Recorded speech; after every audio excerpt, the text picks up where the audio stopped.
¿Qué tal? ¿Cómo están? Un agrado saludarles nuevamente en una edición de Las Cartas sobre la Mesa, un programa que ya con más de 4 años, semana a semana le va entregando información, análisis, datos, perspectivas para que usted pueda dialogar en su casa, para que converse. La democracia se construye desde el diálogo, nunca lo olvide, pero también con pandemia, con el autocuidado.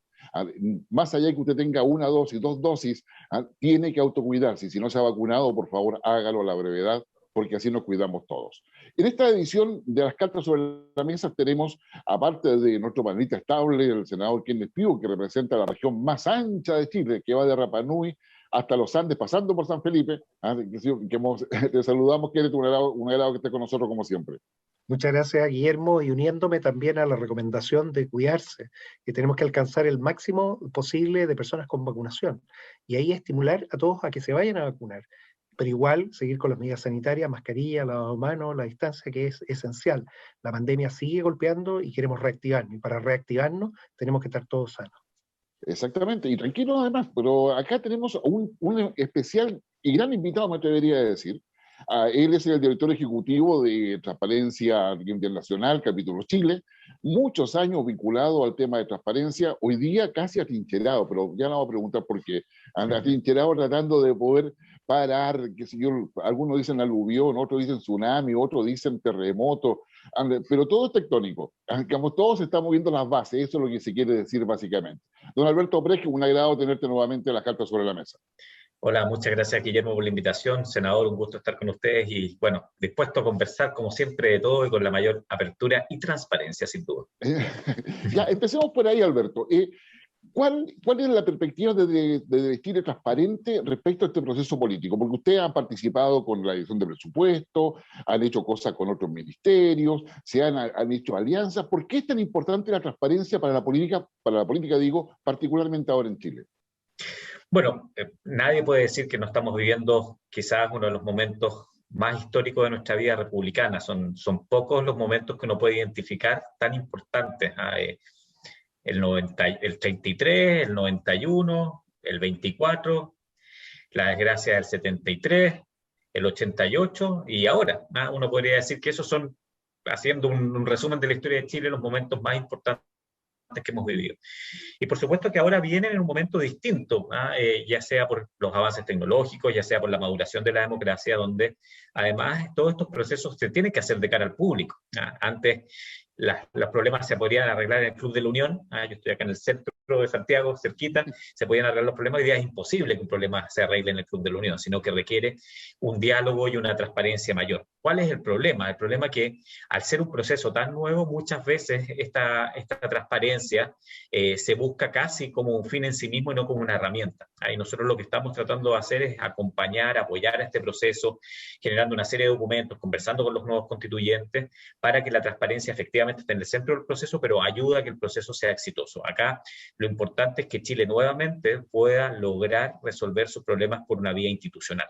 Y yo creo que eso es lo fundamental y lo que tenemos que cuidar, no solamente en un Chile donde tú dices hay un movimiento tectónico tan importante, en una región que, si uno ve un poquito hacia el lado y sobre todo hacia más arriba, se está cayendo a pedazos. Las democracias latinoamericanas se están cayendo a pedazos y esperamos que la nuestra no sucumba tampoco. No, yo creo que ahí tenemos mucho que decir a ese respecto. Kenneth, ¿cómo ha sido estos últimos días desde que aparecimos cuando aparecimos con los resultados de las elecciones y empezamos a recorrer? Hicimos un programa, tuvimos con Mahmoud Alewi, quien le colocó paño frío y dijo, ¿sabe qué? Véanlo tranquilamente, porque lo que estaba antes en la calle ahora están adentro. Y por lo tanto eso es una buena noticia. ¿Cómo se ha visto toda esta semana desde entonces, Kenneth? Mira, el primero agradecer estar con Alberto participando de esta actividad tan importante ahora, porque tenemos que comunicar, y lo más importante es comunicar. Y yo creo que lo que nos está ocurriendo, lo primero que podemos destacar es lo que ha resistido, porque tú hablas de terremotos, tsunami, es la institucionalidad. Y yo quiero aquí dejar muy claro el mensaje. Lo que está ocurriendo es porque se ha definido que sea así, se ha definido un proceso institucional y que es conducido, que tiene un cauce, y por eso no es que el río se vaya a desbordar, no, el río está yendo por donde tiene que ir, está siguiendo los tiempos que tiene que seguir, y yo coincido con esa visión. Nosotros tenemos una democracia que ha pasado por múltiples etapas, ha resistido muchos embates, es como Chile, que tuvo el terremoto más grande de la humanidad, 9,5. Somos expertos en terremotos. Bueno, probablemente en la región somos expertos en conducir esto institucionalmente. Y la institucionalidad significa respetar las reglas que se han definido, lo fundamental. Y las reglas en estos momentos nos permiten asegurar y garantizar que el proceso va a comenzar y se va a desarrollar. ¿Qué es lo que sí tenemos que evitar? La violencia. Y aquí viene algo que es esencial. ¿Por qué? Porque tal como lo señalaste tú, se le ha dado espacio e institucionalidad a todos. O sea, en este momento lo que tenemos que hacer es debatir ideas y enfrentar ideas y no destruir personas, ni tampoco atacar al sistema. Yo, por lo tanto, prefiero mantener la visión institucional para resolver lo que se ha definido el camino, la fórmula, y después, usando las instancias que corresponde, seguir este proceso. Si abandonamos eso, obviamente nos vamos a convertir en cualquiera de los otros que está en crisis. Por lo tanto, el respeto a la institucionalidad, con transparencia, y aquí está el secreto para poder hacerlo, es lo que nos va a garantizar que esto va a estar bien. ¿Y por qué la transparencia? Porque este proceso no puede ser manipulado. Como se decía, el Club de la Unión, probablemente ahora puedan ser unos grupos de WhatsApp o Instagram que estén influyendo para lograr que las cosas ocurran de la manera que tienen que ser ellos. Entonces, que se declaren los intereses, las intenciones, y que podamos hacer esto en tranquilidad y con paz, en un proceso institucional bien definido, bien regulado. Y eso va a demostrar que Chile es capaz de salir adelante mejor que el resto. Vamos a salir antes de la pandemia de la parte sanitaria, vamos a superar la situación económica, pero vamos a establecer un nuevo relacionamiento que además tiene que estar a la altura de los tiempos. Si la tecnología hoy llegó para quedarse, y por lo tanto nuestra constitución se va a escribir digitalmente, y la tecnología digital va a decir mucho y va a ayudar a que precisamente seamos más transparentes, exista trazabilidad de la información, exista integridad, nadie la pueda cambiar. A eso aspiramos, eso es lo que yo espero que podamos lograr, Guillermo. Muchas gracias, Alberto. A ver, vamos a entrar en un tema que yo creo que es de suyo importante. En esta última elección, la arremetida a los independientes digamos, fue claramente un fenómeno que llamó la atención no solamente en Chile, sino que en todo el mundo. Más allá también de la alta presencia de mujeres en términos de una visión de género.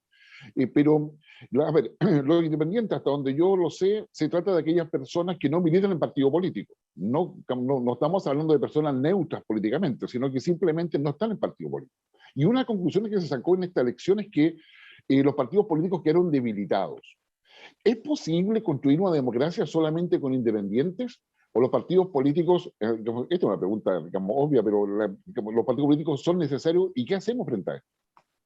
Sí, lo primero que hay que creo que, bueno, coincidir completamente con lo que decía el senador, pero también el debate a veces se torna muy hipermoral, Guillermo, como buscando de que vamos a encontrar determinados seres humanos que son carentes de algún tipo de mácula. Y la verdad es que los seres humanos no somos perfectos, no somos dioses. Entonces, se trata de buscar lo que no encuentran los partidos políticos fuera de los partidos políticos, generando una expectativa que la verdad es que tampoco se va a cumplir, porque los seres humanos somos seres imperfectos y por eso están los cauces institucionales para que efectivamente esa imperfección no se vaya nunca del margen, no se transforme en delito, en corrupción, etc. Entonces, dicho eso, los partidos políticos son fundamentales en una democracia como la democracia que conocemos. Efectivamente, alguien hoy día me debatía en Twitter y me decía, pero si la idea de democracia es muy antigua, sí, es muy antigua, pero la democracia de los griegos no es la democracia que nosotros queremos hoy día. Y entre los griegos y la Revolución Francesa hubo señores feudales, hubo imperios, hubo reyes. Lo único que no hubo no fue democracia, o sea, eso estamos claros. Entonces, este avance civilizatorio, sobre todo en la civilización occidental, hay que cuidarlo y ha sido siempre hecho con partidos políticos. ¿Y por qué los partidos políticos? Porque son lugares donde efectivamente se puede intermediar entre la relación del poder y la ciudadanía de buena forma. Y ahora la diferencia es que esos partidos políticos tienen que ser partidos políticos mucho más abiertos, con mayores estándares de transparencia, con mayores estándares de democracia interna, que por lo demás ha sido lo que desde Chile Transparente hemos peleado y lo que hemos dotado a los partidos políticos. Por eso hoy día los partidos políticos rinden cuenta. ¿Cuál es el problema con los independientes? No es un problema genérico, tienen que haber independientes, pero si uno reemplazara a los partidos por los independientes, la posibilidad de permear a esos independientes es mucho mayor. ¿Qué trazabilidad puedes tener, por ejemplo, del dinero? ¿Cómo se hacen las campañas? ¿O cómo finalmente financian su día a día? ¿O a qué intereses responden? En un partido los ciudadanos tenemos una seguridad mucho mayor de qué intereses están detrás, qué ideologías están detrás. Uno puede saber muy bien obviamente las ideologías se han desdibujado, pero que hay partidos que son más bien de izquierda y partidos que son más bien de derecha. Los independientes siempre van a ser una caja de Pandora. Insisto, esto no significa que no tenga que reemplazarse uno por otro, pero sí tienen que convivir. Pero los que dicen política, democracia sin partidos, creo que lo único que pueden provocar es finalmente una montonera, como lo que lamentablemente estamos viviendo en Perú. En Perú se ha desdibujado completamente el sistema de partidos políticos y ahora podemos ver 17 candidatos, pasan a la segunda vuelta, ninguno que tenga más del 30%. O por ahí, y tenemos hoy día una elección tan polarizada que finalmente lo que lleva sus corrientes de opinión, pero no hay un partido político que vaya a gobernar. El próximo presidente de Perú, sea Castillo, Keiko Fujimori, no va a tener un congreso, y seguramente va a ser destituido al poco tiempo y vamos a seguir con esa estabilidad que tanto nos afecta como región. Sí, no, eso en concreto. Quisiera en ese sentido pedirte tu reflexión. Tú llegaste al Senado como independiente. Digamos, ¿cómo ha sido esa convivencia entre ser independiente con el sistema político, en este caso en el Senado? Digamos, ¿coincides un poco con lo que dice Alberto en esa perspectiva? ¿Cuál ha sido tu experiencia ahí? Mira, sí, coincido con Alberto, porque este es un tema no menor. La independencia, si bien declara la no afiliación a un partido político, no te desafecta de un sector. O sea, lo primero es entender que las personas comparten un código valórico común. Algunos hablan de los mínimos comunes, yo hablo de los máximos comunes, que es lo máximo que nos une y que nos mantiene. Por lo tanto, tú puedes tener personas dentro de estos esquemas. Lo que tiene que, y va a ocurrir, y lo vamos a ver, es que estos grupos, estas listas, van a tomar rápidamente dimensiones y formas y van a agruparse bajo los mínimos comunes o máximos comunes que puedan definir. Y eso es lo que actúa. ¿Por qué? Porque tú actúas en equipo, se trabaja en equipo. Básicamente tú adhieres, eres como, igual que en el fútbol, o sea, hay jugadores nacionales y de repente se contrata a otro que viene a otro lado que se pone la camiseta. Bueno, y ese que se pone la camiseta empieza a jugar en equipo. Entonces vamos a tener que entender la nueva conformación de estos equipos con las camisetas que realmente van a usar. Y ese es el punto que yo creo que es el que tenemos que ver y hay que darle tiempo, porque en la práctica el mínimo común que puedan llevar ciertas ideas va a ser que se configuren estos grupos que van a ser los que van a generar el balance de poder finalmente. En mi experiencia personal, yo iría como independiente y la bancada, el comité al que participo es Renovación Nacional e independiente, y he seguido siendo independiente. Yo no estoy en los partidos, pero valoro el trabajo que tienen los partidos para lograr generar un trabajo de equipo que es mucho más articulado que solamente estar tratando de hacerlo solo, que no lo vas a lograr. O sea, es muy difícil mantener eso con posterioridad, Guillermo. Perdón, Guillermo, que me gustaría dar un punto. Ahí lo importante, senador, estando muy de acuerdo con usted, es que los estándares que se le aplican a los partidos políticos también se le apliquen a las listas independientes. Porque hoy día los partidos políticos tienen trazabilidad. Usted, efectivamente, es un senador independiente, pero uno sabe que fue por la lista de Renovación Nacional.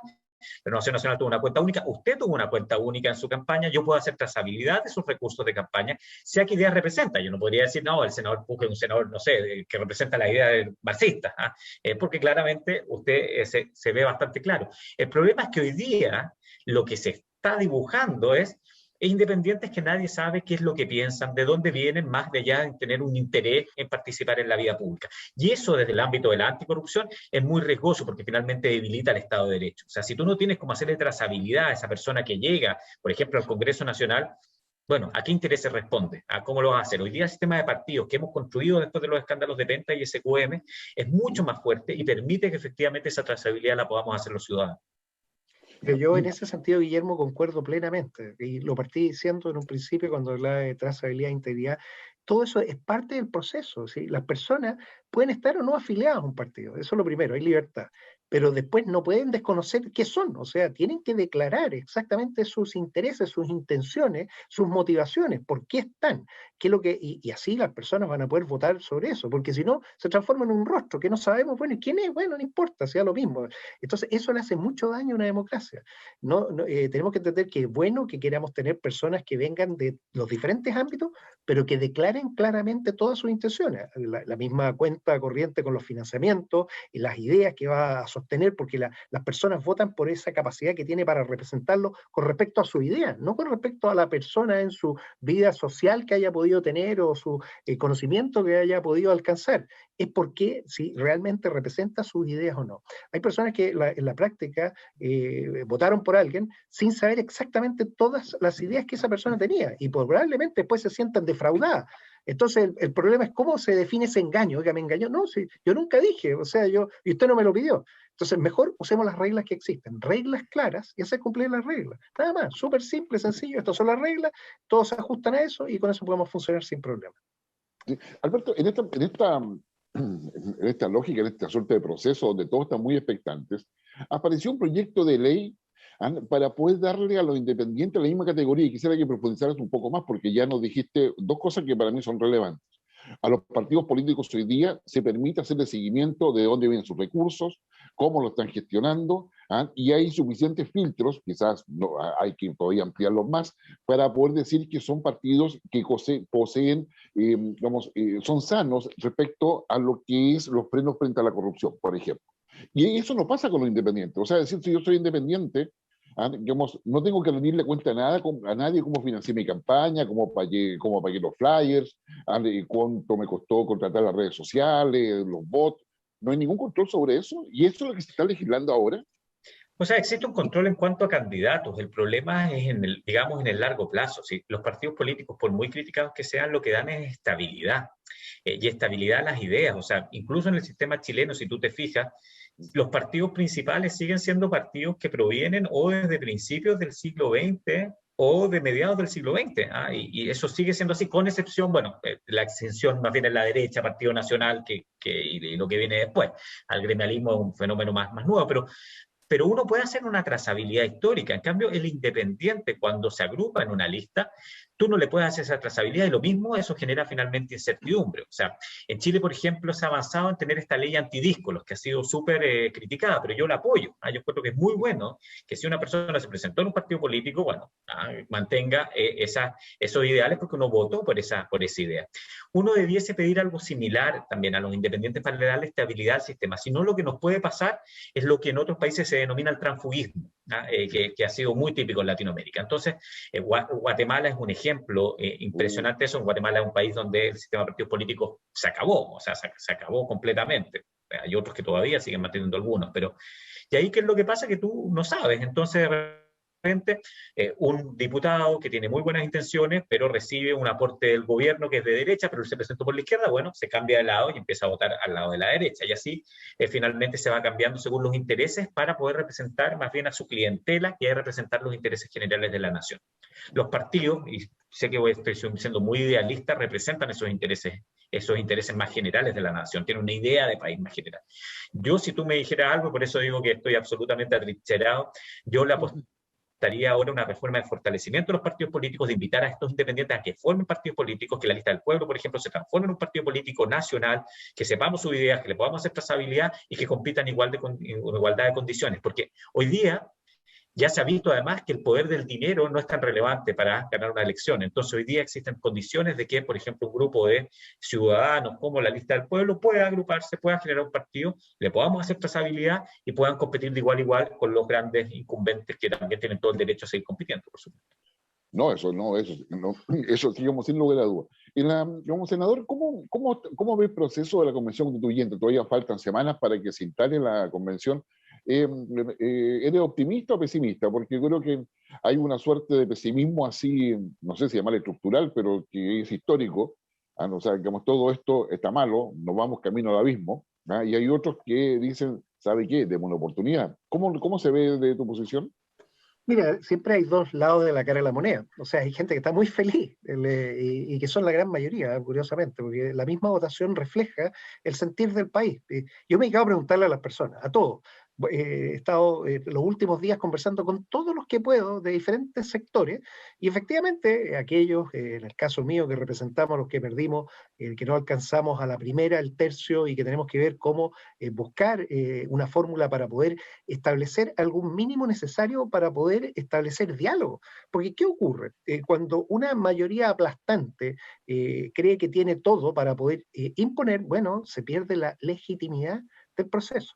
Entonces esto es bien importante, es bueno que haya un contrapeso, porque si no, tú dirías ya, bueno, si está todo escrito, o sea, esto es un trámite.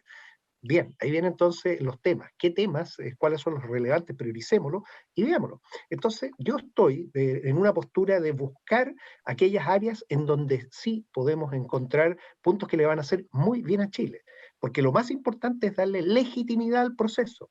Si este proceso pierde su legitimidad porque es arrollador y avasador, bueno, puede generar un problema mayor. Entonces, no estresemos una situación que en la primera vista, cuando tú dices, oye, chuta, entramos a jugar con esto y lo otro, mira, el equipo que tienen ellos, el equipo que tenemos nosotros, bueno, tenemos que ser capaces de poder buscar aquellos elementos que permitan equilibrar y balancear. ¿Qué cosa? Lo más importante, las reglas del juego para el país. Si las reglas del juego finalmente tienen que ser reglas buenas. Nadie quiere jugar un juego malo, un juego tramposo. Entonces, definamos bien las mejores reglas que necesita el país para que se pueda efectuar el balance de poderes que se requiere y no se imponga algo que pueda a la larga generar un perjuicio mayor. Esto, solo para resumir, efectivamente hay personas que lo ven como algo terrible, trágico. Yo soy de una visión que espero poder encontrar aquellos puntos que sean importantes para Chile. Porque lo que estamos discutiendo no es si la Constitución es de ellos o de los otros. Esta es la Constitución de todo Chile y va a ser expuesta, y por eso espero que sea lo más público posible, todos los intereses que estén confluyendo para construirla. Porque las personas quieren que construyamos lo mejor para Chile, no para un sector. Y Chile somos todos. Entonces ahí tenemos que ponernos eso como desafío, eso como propuesta y entender que lo que tenemos es una tremenda oportunidad que no la podemos perder por los intereses o los apetitos de algunos que en estos momentos tienen una condición privilegiada. Eso sería guía. Sí. Alberto, y tu perspectiva, ¿cuáles son los riesgos de la convención? ¿Se puede cambiar los 2/3, el tercio? Porque hubo condiciones previas que quedaron en la reforma constitucional, los artículos 133 y siguientes, en que donde nos quieren una república democrática, los tratados se respetan, las sentencias judiciales se respetan, eso está ahí. Y también se estableció que se requería 2/3 para poder ir aprobando la Constitución. Hay un debate si acaso es por artículo o completa. Eso lo tendrá que definir eso. Eso es una. Y la otra, ¿qué problema nos puede traer el hecho de que en toda la legislación para este proceso no se estableció plazos ni para constituir la comisión técnica, ni plazos para poder aprobar el reglamento? Sí, a ver, lo primero es que yo también soy de los que veo esto de manera expectante y de manera optimista. O sea, este puede ser la mejor obra institucional del país y que nos dé estabilidad en los próximos años y progreso para todos. Es verdad que acá hay muchos sectores que no han cedido su poder y que lamentablemente eso ha provocado distancias que son insalvables hoy día en el país y que tenemos que empezar a poder resolverlas. Y este es el cauce institucional. Cuando uno dice el cauce institucional, también dice que ese cauce institucional tiene que tener ciertos grados de certeza, y esas certezas son las del acuerdo de noviembre. Yo creo que acá debemos respetar aquello. Las personas que votaron a prueba votaron sabiendo cuáles eran las reglas han sido súper debatidas y súper públicas, y que además son buenas reglas, en el sentido, yo ya escuchaba a algunos constituyentes más bien de izquierda que decía, no, pues estas reglas también, si al final estamos construyendo lo que se llama la casa de todos. Entonces, una mayoría circunstancial, imagínate, voy a poner un caso súper extremo, quizás ya no tan polémico en Chile, pero en otros países sería muy polémico, la protección de la vida del que está por nacer versus el derecho al aborto. Supongamos que hoy día tenemos una mayoría circunstancial muy conservadora y que dice, no, mira acá la vida del que está por nacer y no puede haber ningún tipo de aborto, esto lo vamos a poner en la Constitución. Debate que se está dando en Centroamérica todos los días. Pero cambia esa mayoría circunstancial y dice, no, ahora aborto libre porque este es un derecho humano de las mujeres, sus derechos reproductivos, etc. Bueno, tú le tienes que dar estabilidad a los países. Y si no le das estabilidad a los países, finalmente tú puedes tener un cambio de regla. Y por eso que los quórums son tan importantes. Eso es lo primero. Y segundo, respecto al reglamento, bueno, claramente hay un riesgo. Nosotros lo que estamos apostando, no solamente Chile Transparente, y aprovecho de avisar que el día 3 nosotros vamos a lanzar nuestra propuesta de reglamento para la constituyente, es que esto sea un tema que se resuelva rápidamente. ¿Y cómo se puede resolver rápidamente? Utilizando las reglas que ya el derecho chileno entrega. Si acá no hay que inventar la rueda. O sea, compras públicas, ocupe Chile Compra. En ley de propiedad, ocupe la declaración de patrimonio de interés de la Contraloría. Lobby, ocupe la regulación de la ley 20.730. Transparencia, ocupe la 20.285. O sea, no inventemos la rueda y ocupemos las reglas que hoy día existen y que nos permiten el tener grados de deliberación en el Congreso Nacional y en otros cuerpos que son colegiados de manera bastante transparente y de bastante conocida por el público.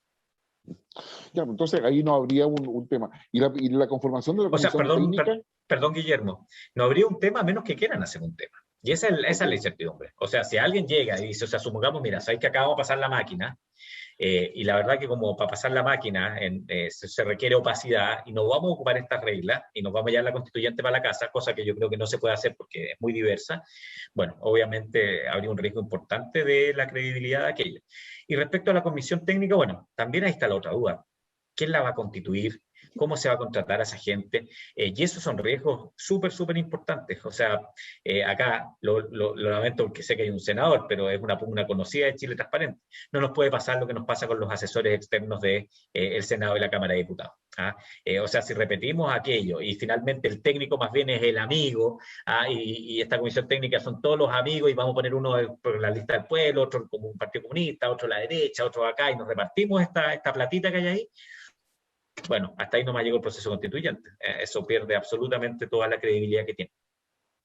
Sí, no, eso sin lugar a dudas. ¿El Senado va a hacer alguna apuesta, va a conversar con los convencionales constituyentes, va a tomar distancia de ellos? ¿Cómo está viendo? Porque yo veo que hay muchos que están muy preocupados por convocarlos, reunirse con los convencionales, a pasarle cosas desde ya. ¿El Senado ha planteado algo de eso? ¿Van a tener algún tipo de relación? ¿Van a estar aparte? ¿Cómo lo vislumbra la conversación que se han tenido ya? La presidenta del Senado, la senadora Yana Proboste, ya ofreció toda la disponibilidad, toda la capacidad que tenemos. Tal como lo decía Alberto, aquí existen cosas que ya están definidas. De hecho, para funcionar, la Cámara de Diputados tiene un reglamento y el Senado tiene otro reglamento, ni siquiera son iguales. O sea, aquí viene el que efectivamente ellos pueden adoptar un reglamento interno, pero ¿sobre qué? Sobre lo que ya existe, si es imposible hacer las cosas de otra manera. ¿Por qué? Si no, serían con opacidad, no habría transparencia y las personas obviamente objetarían eso. Lo que más demanda la ciudadanía es que esto se haga de forma abierta, transparente, que no existan intereses extraños y que tampoco se vaya a abusar de las condiciones que se están dando. Lo difícil ahora es en el tiempo, y por eso yo creo que si hay algo que debiera estar ocurriendo en estos momentos, esto es un problema de la autoconvocación de ellos, de la forma de armar estos equipos, del poder acordar algo que les permita trabajar. El reglamento, la gracia que tiene es que se discute al principio, pero después ayuda a cualquier problema, va a estar definido el mecanismo para poder resolver todas las dificultades. Evitar esas interferencias que se pueden producir entre ellos mismos, pero basándose en todo lo que tenemos. Tenemos institucionalidad bastante madura, bastante responsable, bastante lógica, que no tiene nada extraño. Usar lo que existe, ponerse de acuerdo rápidamente. Yo en lo personal estoy conversando con aquellos que salieron electos o que apoyé en la campaña o con los que creo que tienen la capacidad para poder llevar los temas. ¿Cuáles son los temas que yo quiero llevar? Varios. Chile es un país tricontinental que tenemos desde Rapa Nui y Le Pascua hasta la Antártida. La Antártida no figura, los océanos no están declarados. Somos un país que es una potencia marítima con parques marinos gigantescos. Tenemos una diversidad de ecosistemas gigantescos a proteger. Como también está el tema que necesitamos el anexo digital, desde Rousseau, el contrato social entre los hombres. Bueno, resulta que ahora apareció un nuevo ecosistema construido por el hombre, el ciberespacio, y cómo lo vamos a regular, cómo nos insertamos adentro.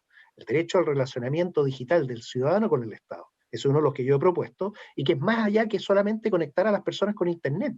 Internet hoy es una necesidad, de hecho estamos ahora haciendo esto gracias a Internet y hemos podido superar la pandemia por la conectividad. Pero no es solo conectarnos, ¿conectarnos para qué? ¿Para qué? Para que el Estado dé mejores servicios digitales a las personas. Entonces, todos estos temas de confianza digital, cómo se construye la confianza digital ahora entre hombre y máquina y entre las máquinas, la inteligencia artificial que va a desconectar sus decisiones de su creador, que va a ser parte de los procesos que van a estar involucrados. O sea, las oportunidades son gigantescas si entendemos que tenemos que construir futuro con lo que sabemos, con los talentos, y eso hacerlo de la forma más transparente. Tratemos de que, y esa es la recomendación, que el proceso de organización sea el más corto para que después puedan dejar tiempo al debate y a consolidar las ideas que creemos que son importantes que estén, Guillermo. Sí. Bueno, ahí vamos a ver cómo sucede todo eso y ojalá sea así. Ojalá la convención tenga una comisión de futuro que vaya colocando y comparando ideas que deben estar en la Constitución para poder enfrentar el futuro. Pero eso nos escapamos de lo que nos compete. Alberto, desde el punto de vista de la transparencia, ¿qué pasa con el gobierno? O sea, el gobierno frente a estos procesos, tenemos un proceso electoral paralelo y simultáneo con una convención constituyente, a un gobierno que está depreciado por la opinión pública definitivamente, que tiene que entregar en la mitad, o sea, claro, prácticamente en la mitad del proceso de discusión constitucional tiene que entregar el poder a otro presidente o presidenta. Digamos, ¿qué pasa con el gobierno desde el punto de vista de transparencia? ¿Cómo lo han visto ustedes? Sí, bueno, sin duda la agenda de transparencia y las agendas de probidad han quedado en un quinto plano, con todo lo que todo lo que ha pasado. Y eso es bastante lamentable porque efectivamente este gobierno tiene poco que mostrar en estas materias. Más bien se ha podido administrar, o bueno, algunos dirán mal administrar las crisis que han habido. Sin duda el gobierno lo que tiene que hacer es hacer, creo que en esto lo está haciendo bien, es asegurar que la constituyente funcione de manera correcta, instalar es la unidad que tenía que instalar la Secretaría General de la Presidencia, que los recursos se traspasen rápidamente, que se hagan las licitaciones. Ya nosotros ya estamos monitoreando las primeras licitaciones que se están haciendo para compras, por ejemplo, para poder preparar el Palacio Pereira, y que todo eso se pueda hacer bien. Y por otra parte, bueno, tenemos la situación de la pandemia. Yo creo que esos son los dos objetivos del gobierno, o sea, que la Convención Constituyente se instale bien, que las elecciones salgan bien y que la pandemia se pueda superar de la mejor forma posible. Yo creo que no hay mucho más espacio para nada más. Y en eso, un desafío para el gobierno que viene. Yo he conversado con varios incumbentes en la discusión política acerca de cuál debe ser el rol del siguiente presidente o presidenta de la República. Yo no entendería, y voy a ocupar una palabra que ahora uno dice que debería estar en desuso, pero debería estar en más uso, que este va a ser un gobierno de transición. O sea, el próximo presidente o presidenta de la República lo que le va a tocar va a tener que hacer, implementar todo lo que la Constitución le diga. Y el nuevo Congreso lo que va a tener que hacer, va a tener que homologar, reparar, crear, generar toda la nueva legalidad para que efectivamente esa Constitución empiece a tener efectividad y no quede solamente en un poema allá por arriba. Entonces, creo que va a ser muy interesante. Yo de hecho, acá no me cierro a que el próximo gobierno, en vez de durar 4 años, tenga que durar 2 años y más bien sea un gobierno de transición y que llame unas nuevas elecciones una vez que el proceso se ha instalado y tengamos al principio más bien un gobierno de acomodo, de unidad nacional, algo de ese estilo, para que efectivamente esta nueva constitución pueda funcionar. Si no, vamos a tener una asincronía entre los procesos democráticos propios y la constitución que fue aprobada. Yo creo que ese es un tremendo debate que no se ha dado. Y eso, volviendo a la importancia de la transparencia, pone reglas del juego que son fundamentales de conocer y que ya vayamos diseñando para que tengamos certeza también en lo que viene al futuro. Si al final transparencia es certeza, eso es. Sí, pues saber y conocer lo que se está haciendo y cómo se está haciendo y quiénes lo están haciendo, y con qué lo están haciendo. Exactamente. ¿Quién es la perspectiva? Tú eres un senador que está por 8 años, te quedan 4 años más todavía y va a ser testigo privilegiado probablemente, bueno, ha sido testigo privilegiado de todo este proceso de lo que viene. ¿Hay perspectivas dentro del Senado en torno a lo que significa este rol del gobierno y la permanencia de los senadores que duran 8 años, como el caso tuyo? Bueno, efectivamente, el proceso, tal como está definido, requiere del liderazgo del gobierno para llevarlo a cabo, del Parlamento para poder mantener las reglas que se han fijado, y si es necesario, fíjate lo que te lo voy a decir desde ya. Si el nuevo presidente o presidenta electo estima que efectivamente no están dadas las condiciones para cumplir el plazo constitucional de los 9 meses más los 3 meses, o sea, un año, y se busca un acuerdo para extender un año más, bien lo haremos. O sea, en la práctica tenemos que estar comprometidos con este acuerdo de darle el espacio que se requiera, los tiempos prudentes que se requieran, porque tampoco no podemos estar eternamente.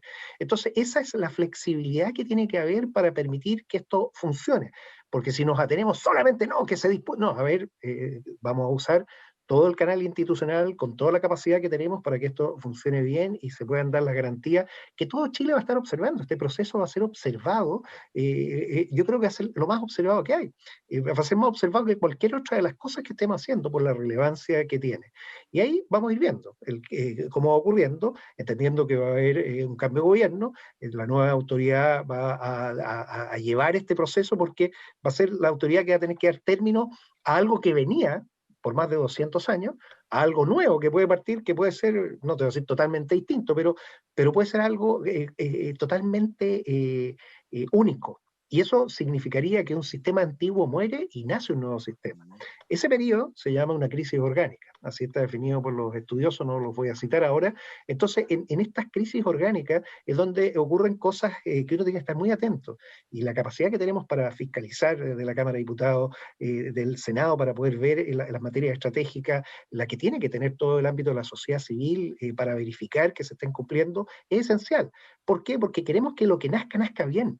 Tenga la legitimidad necesaria y le dé la tranquilidad a todo. Entonces, es un proceso muy delicado, que tenemos que entenderlo en nuestra historia de Chile, que lo estamos haciendo de la mejor forma controlada que tenemos, no hemos perdido la institucionalidad. Entonces, si nos mantenemos en eso, lo vamos a poder hacer bien buscando los mecanismos que se requieran. Y para eso, y aquí viene el por qué son importantes los senadores de las regiones impares, porque le dan continuidad política. Y eso es esencial. Cuando uno tiene un parlamento que son dos cámaras que se controla una a la otra, pero tiene la mitad de la gente que trasciende al gobierno de turno, eso da estabilidad. Entonces, en esa estabilidad en la que yo estoy comprometido, junto con todos aquellos que representamos las regiones impares y que estamos dándole la garantía que este proceso que se inició se va a continuar de esa forma. Porque si cambiaran todo, es muy fácil desconocer cosas o olvidarse de cómo ocurrieron. Entonces, esa memoria que queda es muy importante para darle la tranquilidad al país, que vamos a estar preocupados para que el proceso lleve el cauce correcto, con los tiempos que corresponde y que podamos lograr lo que todos aspiramos, a construir un país mejor. Alberto, desde el punto de vista de Chile transparente o de la transparencia, que tú lo manejas muy bien, ¿qué cosas deberían tener rango constitucional?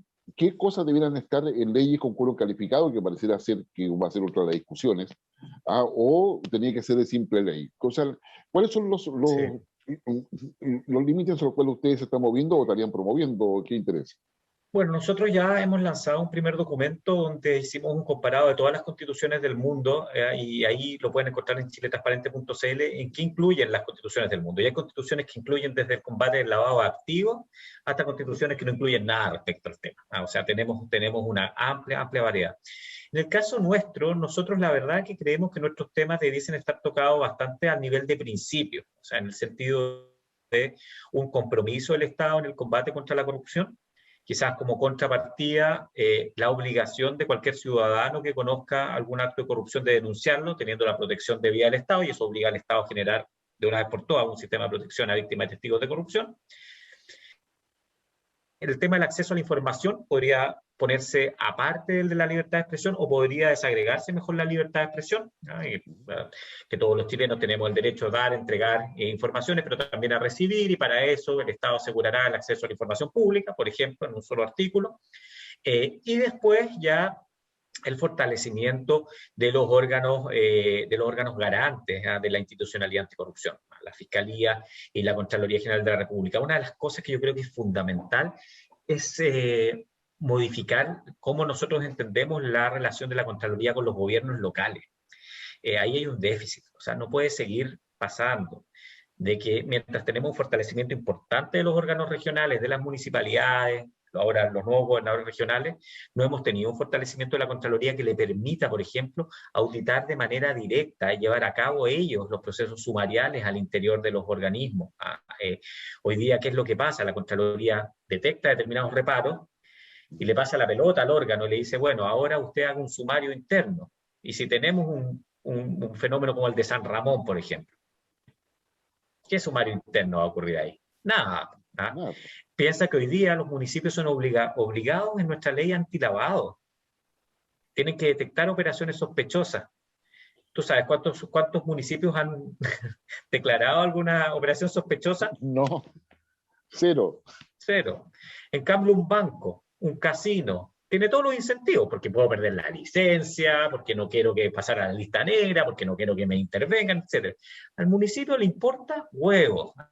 Entonces, claramente eso pasa porque el autocontrol no nos sirve a nivel municipal. Y ahí la Contraloría es un rol importante. Y al Ministerio Público quizás ponerle una palabrita de que uno de los roles importantes. El Ministerio Público es perseguir estos delitos de alta complejidad, lo que permita de una vez por todas. Hay un proyecto del primer gobierno del presidente Piñera, en el año 2012, que crea una fiscalía de alta complejidad con el rango de fiscal regional, y que eso es muy importante. Y quizás también, bueno, ahí el capítulo de Fuerzas Armadas puede ser importante, sobre todo en cuidado de nuestro territorio marítimo y de nuestras fronteras, en los fenómenos prevalentes que hemos hablado en otros programas, como el fenómeno del narcotráfico o la trata de personas.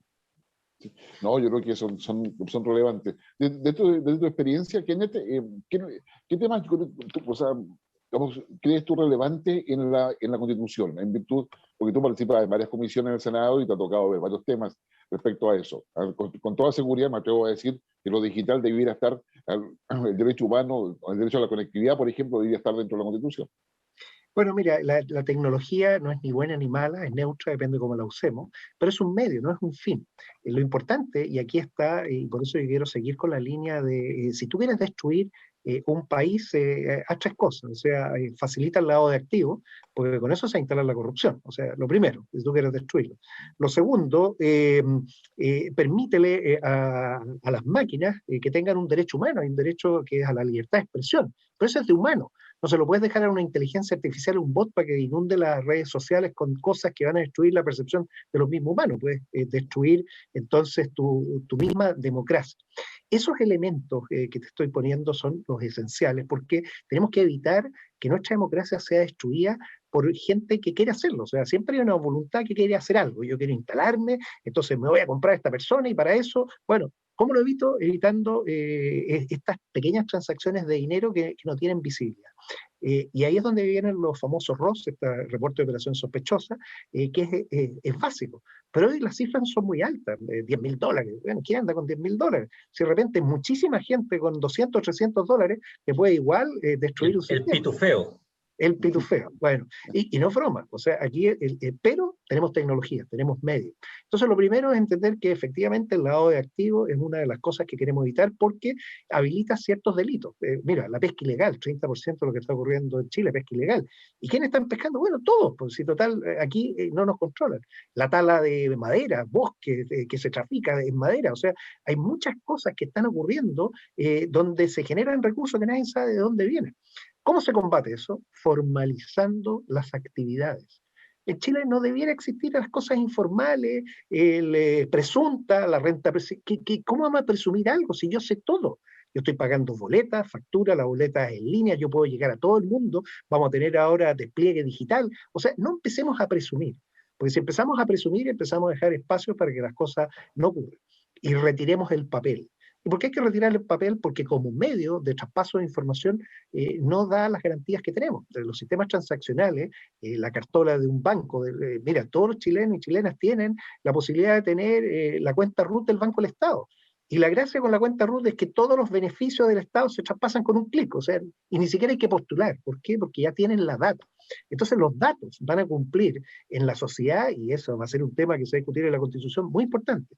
Ojalá por una agencia de protección de datos personales, que está garantizado el derecho ya en nuestra Constitución, con la máxima autonomía posible. Hay dos modelos, uno que se funde con el Consejo para la Transparencia, pero son dos derechos que entran en conflicto. Yo prefiero el modelo OCDE de los países latinos, Portugal, España, Francia, Italia, o sea, todos los que se parecen a nosotros, que son dos organismos.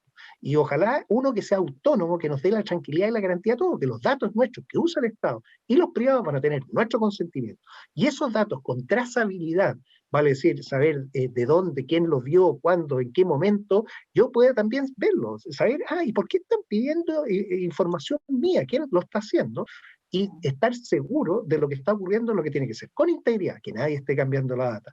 Entonces, si no ponemos estos temas en discusión, no van a estar. Necesitamos un nuevo sistema que sea capaz de integrarse, de darlo. Fíjate que la Constitución actual habla del Ministerio encargado de la Seguridad Pública. Bueno, este es el minuto para que sea Ministerio de Seguridad Pública y Protección Civil y que tenga esa capacidad de hacerlo de forma interagencial, potente y robusta, y ojalá hacerse cargo desde la prevención hasta la reinserción del delincuente. O sea, ¿por qué no pensar en gendarmería metido dentro de este sistema? O sea, construir algo completo, un sistema. Y fortalecer el gobierno, que tiene que ser un ministerio político, y disolver tanto ministerio chico de Secretaría General de la Presidencia, de Comunicaciones, uno político que tenga gobierno nacional, gobiernos regionales y gobierno digital. O sea, Esas son las cosas que tenemos que construir, un Chile nuevo capaz de salir adelante bien y que le dé garantía a las personas, que las personas se van a respetar sus derechos. Eso es esencial y yo creo, y yo sé que existe la gente, hay 60 abogados, uno siempre dice, bueno, cuando hay muchos abogados hay muchos problemas, pero hay 60 abogados que podrían ponerse de acuerdo, por lo menos, para entender estos temas y proponer algo que esté a la altura de las circunstancias. Dejémoslos trabajar, entonces, que se convoquen luego, que tengan su reglamento y empecemos a ver cómo van las discusiones para poder apoyarlos a ellos en el mejor proceso de toma de decisiones. Fíjate que la cultura es todo aquello que te permite tomar mejores decisiones. Entonces, tratemos de agregarle todo lo que se necesite, con más data y menos guata. O sea, tomar evidencia que permita usarse y esa sea la que quede plasmada finalmente en lo que queremos todos, una constitución del siglo XXI. Sí, bueno, como falleció Humberto Maturana hace una semana atrás, y yo creo que, bueno, como siempre sucede con los pensadores, su pensamiento surge con mayor potencia una vez que fallecen, digamos, lamentablemente. Claro, y reconocer al otro probablemente les va a pasar a todos los que se van a juntar cuando se instale la convención. Que de repente sorprenderse que son todos iguales, a estar en la convención con la misma tarea, con los mismos principios. Bueno, ¿y cómo van a hacer ese reconocimiento? Yo creo que va a ser un tema importante. Alberto, ¿qué pasa en San Ramón? O sea, es decir, ¿cómo es posible que un candidato, estando acusado, ahora se está apurado para formalizarlo, más allá que formalicen, desconozco si puede asumir o no, no tendría que asumir, tendría que pedir permiso, pero sigue electo, contrata a mucha gente, está acreditado, eso ya con la investigación de la Fiscalía, más allá de toda como lo que han dicho los medios de comunicación? ¿Qué pasa ahí en términos de corrupción y por qué ese gasto tan importante? Bueno, lo primero que es un caso ya de larga data. Estamos hablando de que las primeras acusaciones ya son hace 4 años y medio. Y es verdad que efectivamente en Chile el principio de inocencia prevalece, pero también es verdad que los funcionarios públicos tienen un deber, y las autoridades públicas sobre todo, de rendir cuentas mucho mayor que el resto de los ciudadanos que trabajamos en el ámbito privado. Y en San Ramón la verdad que se han roto todas esas reglas. Lo que ha habido es una captura clientelar presuntamente vinculadas, y eso hay pruebas bastante importantes a redes de narcotráfico y de control territorial, que ha tratado de expandirse primero al interior de un partido político, el Partido Socialista, después a las comunas aledañas, después con la conformación del Frente Regionalista Verde Social en la región metropolitana, y con una serie de ingredientes entre medio muy propios de las redes que trabajan en estos ámbitos. Coimas, licitaciones truchas, contrataciones fantasmas. Piensa que el último dato que nosotros recibimos es que la máquina de asistencia en San Ramón estaba adulterada. Entonces, no se sabía quién trabajaba y quién no trabajaba. O sea, a esos niveles llegamos, ¿no? Lo complejo es que efectivamente esta persona, mientras no sea acusada, puede asumir. Lo que sí esperamos es que por la magnitud de los delitos que se le imputan, cuando se le formalice, se pida su prisión preventiva o su arresto domiciliario total, y eso le impida los hechos el poder asumir. ¿Cuál es el problema? Que ahí tenemos una comunidad, que es la comunidad de San Ramón, a los vecinos de San Ramón, que van a tener un gobierno municipal fallido, por lo menos por los próximos 2 años, entendiendo desde hasta que se pueda efectivamente destituir a esta persona, si es que se le destituye, porque el Tribunal Electoral Regional va muy lento por el otro lado, que los concejales elijan un nuevo concejal, que ese municipio se limpie de todos estos problemas que tiene adentro. Es una comuna que va lamentablemente a sufrir mucho. Y ahí cuando, Guillermo, nosotros decimos que la corrupción no es un problema de plata, es un problema de derechos humanos. O sea, la afectación en la calidad de vida de las personas está súper claro cuando tenemos casos como el de la Municipalidad de San Ramón. Nosotros esperamos que el Ministerio Público, ahora que ya tiene las pruebas, que ya ha formalizado un exconcejal, se apure en formalizar por estos casos y por otros al señor Aguilera, y que de una vez por todos la comuna de San Ramón tenga el gobierno municipal que se merece, que es un gobierno municipal transparente y honesto.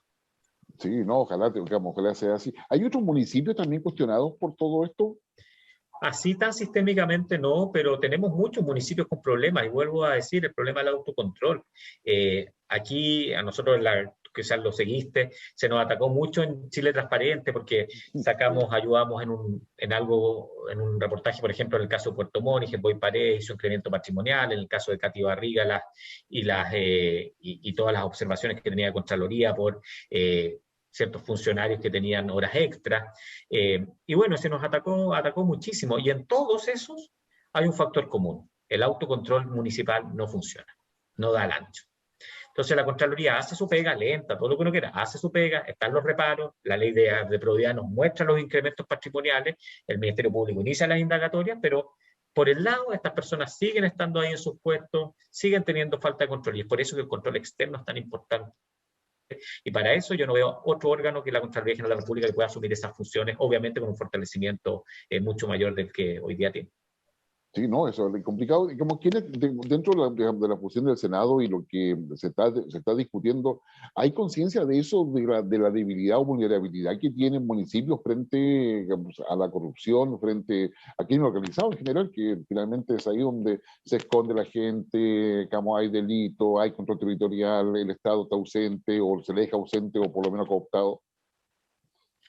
Sí, efectivamente, los gobiernos comunales son los que más tienen que progresar. Hemos creado una nueva figura, los gobiernos regionales, que van a partir ahora. Entonces, tenemos una buena oportunidad de partir bien. Y yo quiero que sea con la ley 21.180, una ley que se acaba de publicar el reglamento, tiene 5 años, que es la ley de transformación digital del Estado.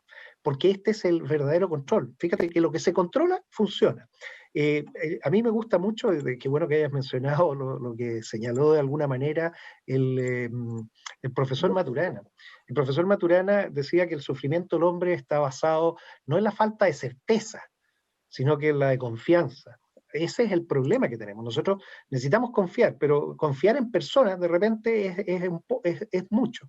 Y ahí viene el por qué tenemos que confiar, pero con certeza jurídica de los actos digitales del Estado, de las personas naturales y jurídicas y también de los dispositivos, o sea, todo lo que esté conectado. ¿Para qué? Para así saber que las cosas ocurren. Fíjate, por ejemplo, control municipal de ruidos molestos. Que llegue alguien a ver el ruido molesto.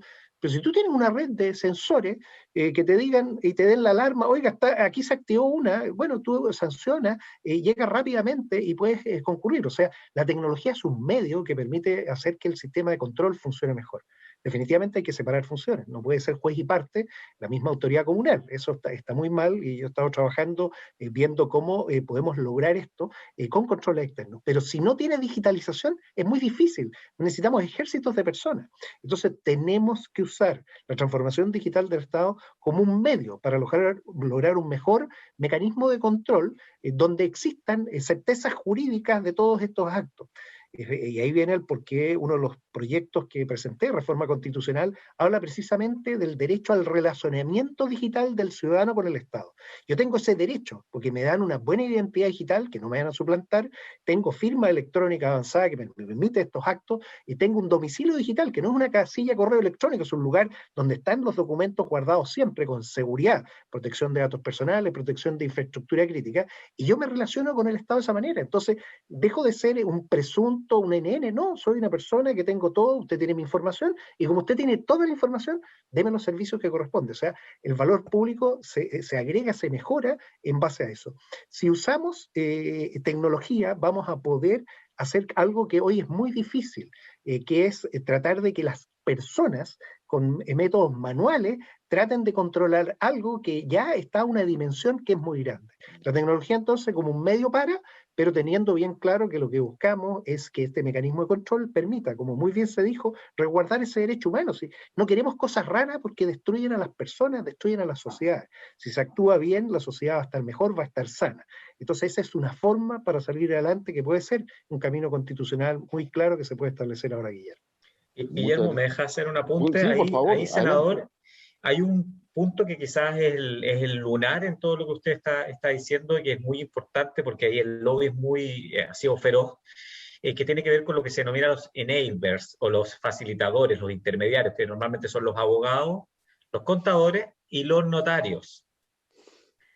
O sea, ¿cómo usted se puede imaginar que hoy día teniendo nosotros ley de firma electrónica avanzada, en medio de la pandemia, yo tengo firma electrónica avanzada, tengamos que ir a una notaría a firmar con puño y letra?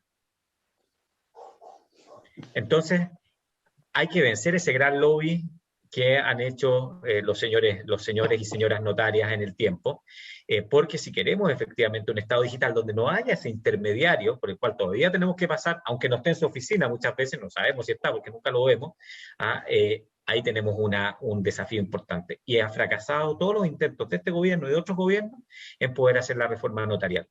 Y es fundamental, porque si no, vamos a seguir teniendo una carretera fantástica donde vamos a poder andar a 200 kilómetros por hora, en autos maravillosos, pero vamos a llegar a un peaje con una persona solamente en una caseta, donde lleguemos todo un cuello de botella y tengamos que pasar uno por uno pagando nuestro peaje para poder volver a esta carretera digital tan amplia. Entonces, Bueno, los enablers son fundamentales en esto, por en este eso, si cuento. tú garantizas ese derecho al relacionamiento digital, con esos elementos que yo te puse, lo resuelves. Porque efectivamente tú ya no necesitas al tercero confiable. El tercero confiable es la transacción digital segura, donde tú Exactamente. eres el que dices ser y ocurre con el otro lo que tiene que ocurrir. O sea, mi establecen... token da mucho más seguridad que un notario que yo no veo. Bueno, eso es lo primero, y estamos todos, y es visible, y tiene trazabilidad, tiene integridad. Hemos aprendido mucho de Estonia, tuvimos a la presidenta Kersti Kalkulit invitada en enero del año pasado, inauguró acá en Chile, porque no solo tenemos que avanzar en el tema constitucional, tenemos que también avanzar en la ley de protección de datos personales, que está detenida todavía en su primer trámite constitucional en el Senado, que tiene que salir. Vamos a sacar la ley de delitos informáticos, que va a permitir perseguir todos estos delitos, de tal manera de poder darle a las personas tranquilidad, que pueden operar de forma segura. Pero como tú dices, si dejamos igual cosas del siglo XIX metidas en el siglo XXI, es un desastre. Entonces, nuevamente, es un sistema que tiene que terminar y uno nuevo que tiene que nacer. Y yo creo que va a nacer con un ADN digital y va a permitir hacer las cosas mejor, más rápidas, y así darle a todo lo que buscamos. Se optimizan los recursos, sea transparencia, las personas están seguras de lo que está ocurriendo, dan sus consentimientos, ven su información, y queramos o no, vamos a coexistir los dos ecosistemas, el físico y el digital, cada vez más. Somos un todo que se ha construido y que no nos vamos a poder separar, Alberto. Alberto, yo te quiero pedir, nos queda 30 segundos para que tú cierres. Tu reflexión final respecto a qué le podríamos decir de la transparencia al ciudadano que va a estar expectante desde ahora, a finales de mayo, hasta principios de junio, mientras se instala la Convención Constituyente y va a escuchar de todo tipo de cosas, desde las más creativas e innovadoras hasta las más, yo diría, pobres en términos de propuestas o ideas. ¿Cómo el ciudadano se prepara para esto? Porque hemos hablado del Estado, lo que hay que hacer, etcétera.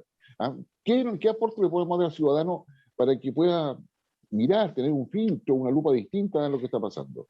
Yo creo lo primero y más importante es que hagamos una reflexión bastante personal de las asincronías que nosotros tenemos respecto a lo que les exigimos a los otros y lo que somos nosotros. O sea, si los ciudadanos partimos con la idea de que acá lo que se eligió fue un coro celestial de ángeles inmaculados, de que finalmente van a sacar las mejores ideas que nunca se han creado, vamos a fracasar y vamos a tener un problema de expectativas muy grande, ¿no? O sea, lo que hay que entender es que es un conjunto de seres humanos muy diversos que se tienen que poner de acuerdo. Y ahí el rol de los ciudadanos va a ser muy importante en que efectivamente, como hemos hablado en este programa, la trazabilidad de esas decisiones sea transparente, que podamos estar atentos y que, sobre todo, más allá de que si vayan a aprobar el voto obligatorio en estos días en el Congreso o no, cuando se vaya a votar al plebiscito de salida, uno vaya a votar convencido, con amor. Yo siempre recuerdo la épica de mis papás cuando fueron a votar el 5 de octubre del 88 y iban convencidos a votar, felices por lo que se estaba creando en Chile. Ojalá esa épica, la del 88, y quizás que fue la que tuvieron los que votaron por la Patria Joven, los que votaron por Allende también, los que votaron por Alessandri en el gobierno de Alessandri a finales de los 50, etcétera, que había épica. Ojalá esa épica la volvamos a retomar en el momento del plebiscito de salida y tengamos, ojalá, una constitución con el 90% de aprobación, con una alta participación y que nos dé estabilidad por los próximos 60 años para construir el país que todos queremos. Y al final, de acá no nos vamos a ir. Somos chilenos y tenemos que cuidar nuestra patria entre todos, con nuestras diferencias, que también son nuestra riqueza. Sí, sin lugar a dudas. Kenneth, 10 segundos. Mira, la participación ciudadana va a ser esencial. De hecho, yo tengo también con el senador Quintana un proyecto de las petitions, lo que tienen los ingleses. Las personas, el soberano, tiene la capacidad para poder decirle al legislador, esto queremos. Y la transparencia es la que garantiza que efectivamente las cosas ocurren sin interferencias de terceros y se hagan bien como corresponden, las reglas que existen, a cumplir las reglas. Si logramos entonces mantener este proceso de forma institucional, tal como está previsto, yo creo que vamos a llegar a buen puerto. Y por eso invitar a que participe la ciudadanía ojalá esté conectada, que sea esto lo que nos lleve. Y tal como dijo Alberto, que ese día que se va a convocar para votar en el plebiscito de salida, lo hagan convencidos, que participaron, que pusieron su idea y que son parte, porque se construye entre todos, no solo con los que fueron electos, todo el país que va a estar siguiendo este proceso para que se haga de la mejor forma, transparente, sin violencia, con ideas y quedándonos con lo mejor, porque la Constitución es para todos los chilenos. Muchas gracias, Kenneth. Muchas gracias, Alberto. Alberto, la verdad, muy agradecido por tu presencia. Te seguiremos invitando porque yo creo que la transparencia es un tema que se debe discutir y debe ser parte del diálogo que usted tiene en su casa. Debe ser parte de cómo se construye el respeto, pero también que se construye haciendo, que era otra enseñanza de Maturana, es decir, el tema del ser, sino que el del hacer. Y la política se hace, y se hace por los ciudadanos. Y por eso, digamos, en esta oportunidad, Alberto nos ha ayudado muchísimo a esa perspectiva. El senador, también con toda su visión de independiente, estando en una perspectiva en el Senado, que ha sido testigo de todo este proceso y va a seguir siéndolo, todavía por lo que falta. Y para usted que es ciudadano, que lo vive, lo observa, pero ahora involúcrese usted mismo conversando y dialogando. No se olvide, cuídese, converse, dialogue, porque la democracia así se construye. Alberto, muchas gracias. Kenneth, muchas gracias. Y para ustedes, nos vemos la próxima semana.